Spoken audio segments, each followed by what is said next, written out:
the model evaluation. Yeah. So for regression, you could use the following metrics. R-squared is the default, but you could also use MSE, RMSE, MAE, or MAPE. Depends on the use case. You do some research on what is the appropriate one to the problem that you have. For example, in the context of power demand forecasting for predicting the electricity prices or electricity demand, we normally use the mean absolute percentage error in the industry, something like that. So it depends on the use case. For classification, accuracy is the default one, but this is really unreliable for imbalanced data sets. So use this with caution. Some cases you have to use a precision recall, F1, and other things here. Clustering, least clearance, sum squared error, interratio, what else. We'll be discussing clustering in the next few weeks. So yeah, it's really case-based. You do research on what is appropriate for the problem. Model evaluation. So yeah, so this is precision, recall, sensitivity, specificity. So precision is true positives over true positives plus false positives. So you could think of it as this. How many selected items are relevant? That's what precision means. For recall, it's how many relevant items are selected, and the formula for that is true positives over true positives plus false negatives, basically all the relevant elements. For sensitivity, it is the same as recall. Specificity is the true negative over true negative plus false positives. Yeah, this is just a graph of clustering, showing the different metrics that you could use. So how do we choose an appropriate metric? Again, you do research. But for example, this is one of the things that we were discussing when the pandemic started. So it was part of there are different groups actually doing research about the pandemic when it started to spread. And I was with the doctors, and they were showing this to lots of government officials and basically the stakeholders, the ones who implement on how we're going to handle the pandemic situation. This is back in March 2020. So this is what they shared. Again, this is not updated anymore. Of course, the numbers are different, but back then, this is the accuracy of rapid antibody tests. So 82 here is what is this? Patient with disease and rapid antibody test result. So this is the true positive. 82 is the true positive. 216 here is the patient with disease negative. So they actually don't have, but they were flagged as positive based on the rapid antibody test. So lots of false positives, essentially. This false positive and this one is false negative because the patient is COVID infected, but the antibody test shows that it's not. So it's 180, false negative. And this one is the true negative, 584. So what do you think is the appropriate metric for this? Based on your understanding of the situation that we have back then in March 2020.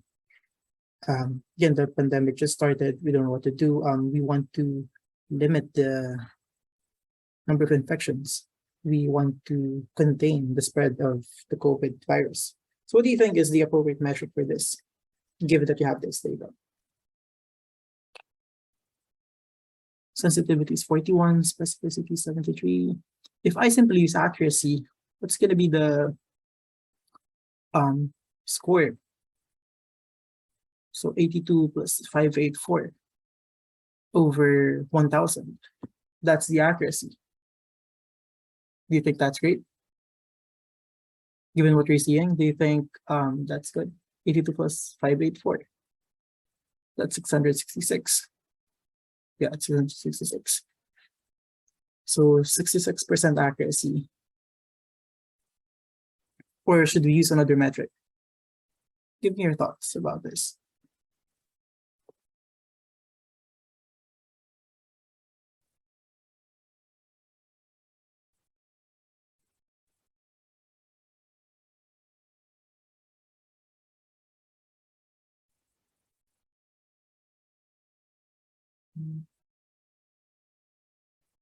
Any guesses?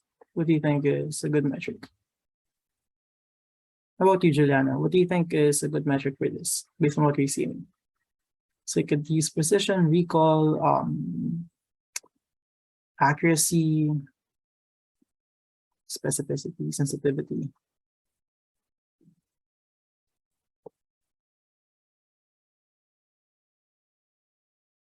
So you could use multiple metrics. Depends on what you really want to highlight.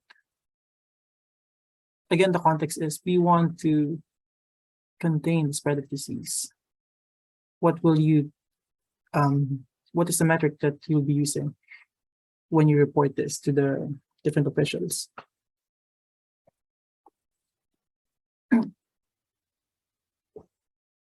If you simply use accuracy, people might get complacent.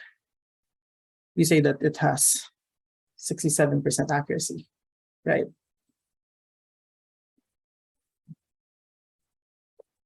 But it really is unreliable.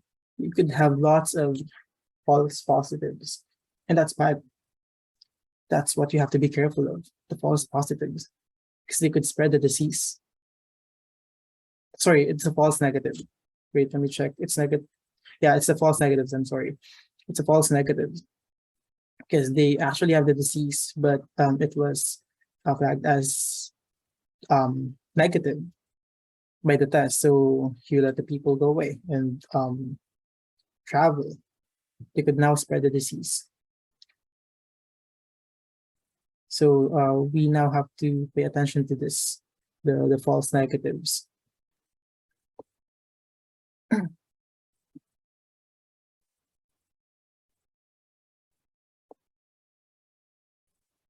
Hello, guys.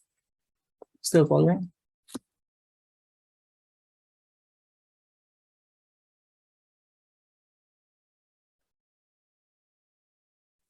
In any case, what we have to use in this context would be recall / sensitivity, because we want to capture as many as we can regarding the patients that actually have the disease. It's okay if we have false positive, better safe than sorry.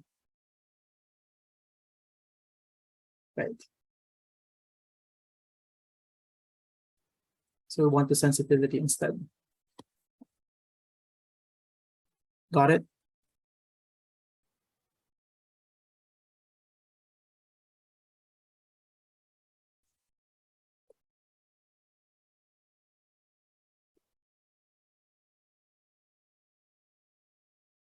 Again, there are lots of metrics. For the question that I had just now, we're just talking about accuracy, precision, recall, the things that you're seeing on the screen right now, but you could use whatever metric you could think of, depending on the problem that you have. But in the problem that I've given you, when the pandemic's still starting, what's more important is sensitivity, or recall. We want to capture as many as we can. We're okay with having so many false positives.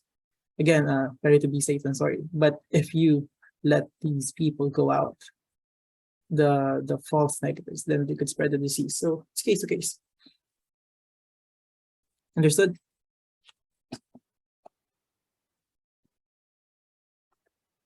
Thumbs up if you understood that.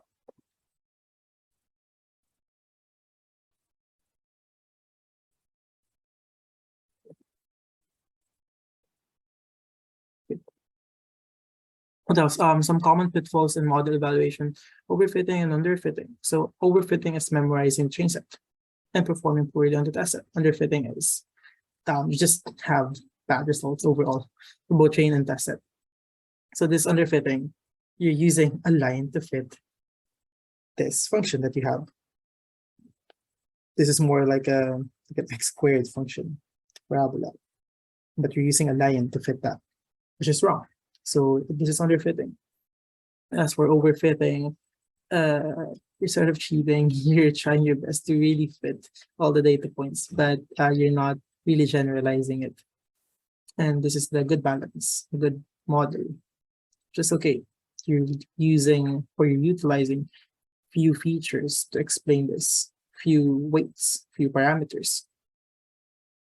You could simply use like a parabolic function for this, like x squared, and then you're good. You could already model this. Like this, there's so many terms here for you to achieve this particular function. More examples. In the context of classification, you want to identify the x and O's. You simply use a line, but you see there's a curvature here. So this is not appropriate. This one is appropriate one. There's a curve. There are some errors, that's okay, but you were able to predict it with high accuracy or whatever metric you're using. This one is overfitting, too good to be true. So brute force. So this is bad.